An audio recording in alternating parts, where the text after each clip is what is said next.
जोधपुर के बोरनाड में एक साध्वी थी प्रेम बाईसा। उनको लोग जानते थे, उनके फॉलोअर्स की तादाद बड़ी थी और पूरे इलाके में उनकी कथा सुनने वाले लोग बड़ी तादाद में आया करते थे। प्रेम बाईसा संदिग्ध परिस्थितियों में उनकी मौत हो गई और इसके कारण सनसनी मची हुई है। पिता और एक दूसरे शख्स ने साध्वी को बुधवार को शाम 5:30 बजे अस्पताल पहुंचाया। अस्पताल का नाम है प्रेक्षा। वहां डॉक्टरों ने जांच के बाद कहा कि ये ब्रॉड डेड केस है, यानी कि जब आप लाए हैं उस समय तक इनकी जान जा चुकी है। और जैसे ये खबर फैली, हड़कंप मच गया, समर्थकों में मातम पसर गया। अस्पताल को बिना बताए परिजन शव को लेकर आश्रम चले गए। अस्पताल ने पुलिस को फोन किया। अस्पताल का कहना ये कि हमने कहा था कि आप फलां अस्पताल में ले जाइए पोस्टमार्टम के लिए, लेकिन वो पिता लेकर के चले गए आश्रम। खैर, लेकिन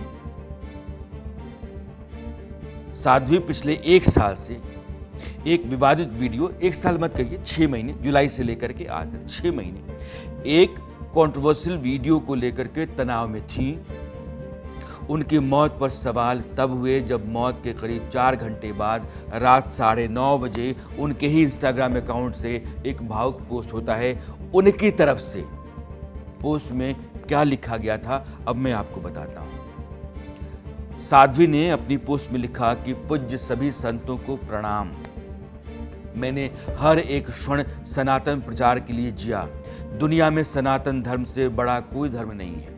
आज अंतिम श्वास तक मेरे दिल में सनातन ही है। मेरा सौभाग्य है कि मैंने सनातन धर्म में जन्म लिया। अंतिम श्वास भी सनातन के लिए ली। मेरे जीवन में आदि जगत गुरु शंकराचार्य भगवान, विश्व योग गुरुओं और पूज्य संत महात्माओं का हर पल आशीर्वाद रहा। मैंने आदि गुरु शंकराचार्य और देश के कई महान संत महात्माओं को लिखित पत्र लिखा, अग्नि परीक्षा के लिए निवेदन किया, लेकिन प्रकृति को क्या मंजूर था। मैं इस दुनिया से हमेशा के लिए अलविदा, लेकिन ईश्वर और पूज्य संत महात्माओं पर पूर्ण भरोसा जता रही हूं। मेरे जीते जी नहीं तो जाने के बाद तो न्याय मिलेगा। अब 2 बड़े सवाल हैं। साध्वी प्रेम बाईसा पिछले साल जुलाई में जो वीडियो आया था उससे परेशान थी। अगर इन्होंने खुदकुशी की है तो रात में 9:30 बजे वीडियो कौन डाल रहा है? 5:30 बजे अगर उनको अस्पताल ले जाया जाता है, अस्पताल में डॉक्टर कहते हैं कि ब्रॉड डेड केस है, और रात 9:30 बजे एक पोस्ट उनके इंस्टा अकाउंट से होता है, तो फिर वो पोस्ट कौन कर रहा है?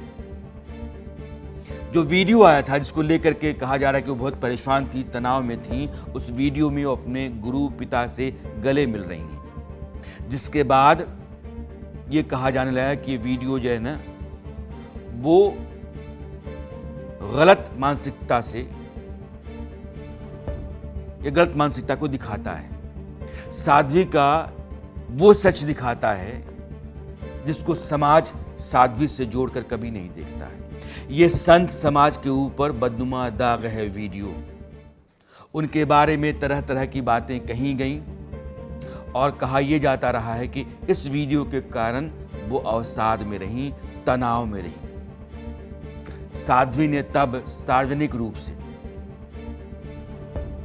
ये कहा था कि वो खुद को निर्दोष साबित करने के लिए किसी अग्नि परीक्षा से गुजरने को तैयार है। यह बयान उस समय का है, सुनिए।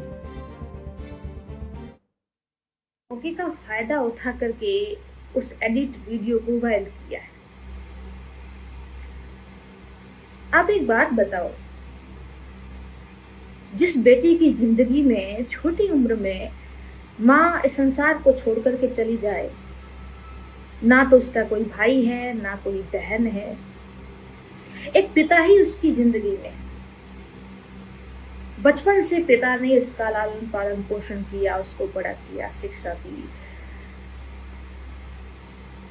और जब उस बेटी की जिंदगी में कोई दुख आता है, संकट आता है, और बेटी जब रोती है तो पिता सबके सामने 5-6 लोगों के सामने उस बेटी को गले लगाते हैं, कहते हैं बेटा कोई बात नहीं, रो मत, चिंता मत करो, सब ठीक हो जाएगा, मैं आपके साथ हूं।